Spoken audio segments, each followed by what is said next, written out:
नमस्कार यहाँलाई फेरि पनि स्वागत छ हाम्रो युट्युब च्यानल सोल्भ्याक्समा म रोहन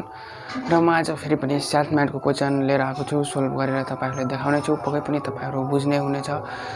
र तपाईहरुलाई अस्ति मैले सेल्फ म्याथको क्वेशन हालेको थिए सोल्भ गरेर पक्कै पनि तपाईहरुले सिक्नु भयो होला बुझ्नु भयो होला र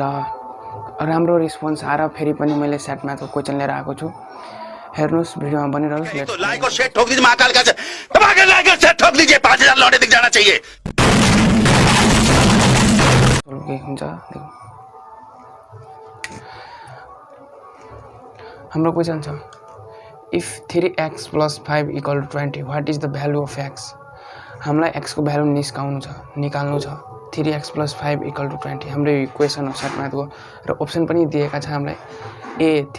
B5 C7 D15 हेरौं कसरी सोल्भ हुन्छ र सोलुसन लेखौं solve for x here लेखेर solve for x लेख्नुस् र हाम्रो क्वेशन हाल्नुस् यता तल 3x + 5 = 20 र यो हाम्रो 5 लाई बोथ साइड सबट्र्याक्ट गर्नु त हाम्रो के हाल्छ म देखाउँदिन बोथ साइड सबट्र्याक्ट गरेर तपाईहरुले आउँदो होला पक्कै पनि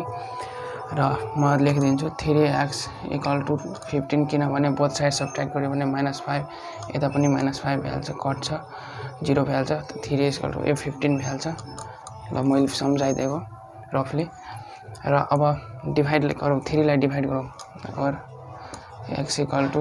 15/3 कट्यो 5 आयो therefore